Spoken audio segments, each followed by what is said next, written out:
मुख्यमंत्री शिंदेंचं आज शिवसंकल्प अभियान रत्नागिरीमध्ये होतंय। राजापूर तालुक्यात आज शिवसंकल्प अभियान होणार आहे आणि त्यासाठीची जोरदार तयारी सुरू आहे।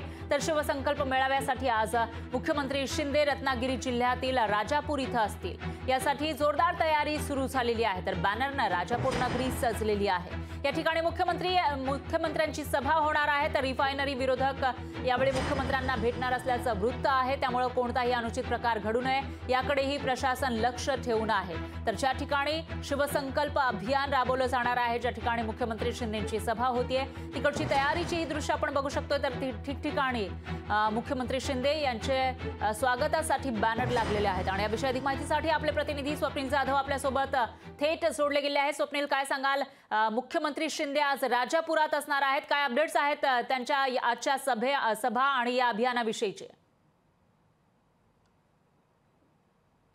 निश्चित फर आपण जर पाहिलं तर शिवसेनेचं शिवसंकल्प अभियान मिशन 48 साठी सुरू आहे। लोकसभेच्या जागेसाठी हे सर्व अभियान सुरू आहे। तिसरी सभा ही शिरूर मावळनंतर आज राजापूर तालुक्यामध्ये पार पडणार आहे। या निमित्त खरं तर पुढचा उमेदवार शिवसेना शिंदे गटाचा कोण असणार याकडे सर्वांचं लक्ष आहे। कारण राजापूरमध्ये किंवा रत्नागिरी सिंधुदुर्ग लोकसभा मतदारसंघामध्ये खरं तर 3 दावेदार आहेत। यामध्ये शिवसेना शिंदे गटाकडून किरण सामंत आहेत, जे मंत्री उदय सामंत यांचे बंधू आहेत। एकीकडे सार्वजनिक बांधकाम मंत्री रवींद्र चव्हाण सुद्धा इच्छुक असल्याचं माहिती आहे। मध्ये सुद्धा वाद झाला होता आणि त्यानंतर भाजप नेते माजी खासदार निलेश राणे हे सुद्धा या ठिकाणी इच्छुक आहेत। मात्र या तिघांच्या इच्छुकपणानंतर आता राज्याचे मुख्यमंत्री शिवसेना शिंदे गटाचे प्रमुख या ठिकाणी येत आहेत। नक्की किरण सामंत यांच्यासाठी येत आहेत की महायुतीच्या एका उमेदवारासाठी येत आहेत हे अद्याप निश्चित नाही। मात्र आजच्या भाषणामध्ये कोणाचं नाव घेतात आणि कोणाला आश्वासन देतात हे पाहणं महत्त्वाचं ठरणार आहे। तसंच बारसू रिफायनरीचा प्रकल्पावरून या कोकणामध्ये मोठा हा प्रश्न चिघळलेला आहे, यावरती नक्की मुख्यमंत्री काय बोलतात हे पाहणं महत्त्वाचं आहे। आणि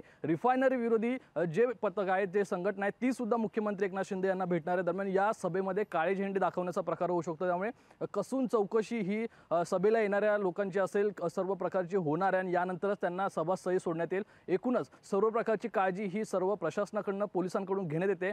मात्र लोकसभेची जागा नक्की कोणाच्या गळ्यात पडणार आणि तिथे दावेदार प्रमुख दावेदार कोण असणार, कोणाला उमेदवारी मिळणार हे आजच्या भाषणातून मुख्यमंत्री एकनाथ शिंदे यांच्या भाषणातून समोर येतं का, स्पष्ट होतं का हे पाहणं महत्त्वाचं असेल। फरा निश्चितच स्वप्नील, धन्यवाद तुम्ही दिलेल्या या सविस्तर माहितीसाठी। तर आज मुख्यमंत्री शिंदे या सभेमध्ये नेमकं काय बोलणार ते पाहावं लागेल।